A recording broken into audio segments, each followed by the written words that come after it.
In Vardhmana, a merchant sat at the center of this system, routing resources and keeping commoners satisfied while maintaining the king's total confidence. This dual approval made him the kingdom's most powerful civil authority, his position seemingly unassailable. But the merchant operated under a specific assumption that only those with formal titles or high social standing possess the capacity to disrupt a system. He was about to discover that damage can be inflicted from much closer range. When his daughter married, the merchant hosted a lavish reception designed to display his status. He filled the hall with the kingdom's most influential figures. When a palace sweeper took a seat reserved for nobility, the insulted merchant grabbed the man by the neck and had him physically removed. The sweeper spent the night dwelling on the humiliation, knowing he lacked the merchant's wealth or administrative reach. But he recognized a critical vulnerability that the merchant had entirely ignored. The merchant relied on formal authority, but the sweeper relied on proximity. He had a direct path to the king's most private spaces. The sweeper chose a specific attack vector, the king's bedchamber. He waited until early morning, sweeping the floor while the monarch was still drifting and half awake. He delivered the payload by muttering just loud enough to be heard. The merchant has become so arrogant that he now dares to embrace the queen. When the king jolted awake and demanded an explanation, the sweeper immediately retreated. He dropped to his knees, claiming he was exhausted from a night of gambling and was speaking nonsense in a daze. This maneuver provided a layer of plausible deniability.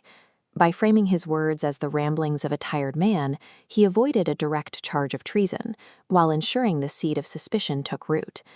The exploit worked. The king, now paranoid that the merchant was abusing his palace access, severed the administrator's authority and banned him from the grounds. The merchant's career collapsed because the king's personal ego was a vulnerability that could be triggered by anyone with physical access, regardless of their rank.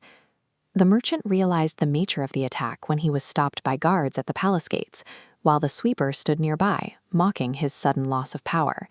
He understood that his initial display of anger had created an enemy he hadn't accounted for. To restore his position, he would have to patch the system through the same person who broke it. He invited the sweeper to his home and offered a formal apology, presenting him with expensive gifts and fine garments. He treated the man with the same respect he once reserved for the nobility. The sweeper, now satisfied, returned to the king's bedchamber.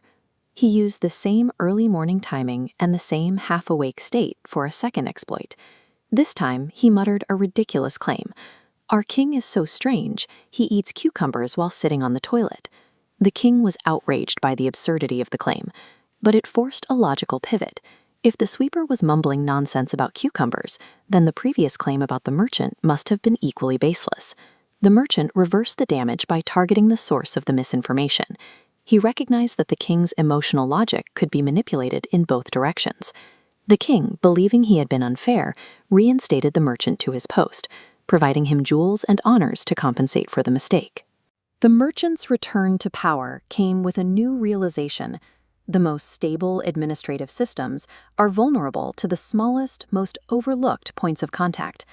The Panchatantra records the lesson of the story. One should treat one and all, even the lowest, with respect. This is a pragmatic rule for survival in an environment where influence is asymmetric. Respect serves as a form of security for those at the top. This dynamic persists in any rigid structure. Support staff who handle schedules, manage environments, or route information operate with a level of proximity that grants a direct line to the center of power, bypassing every formal layer of the organizational chart. True power requires recognizing that influence does not always flow from the top down.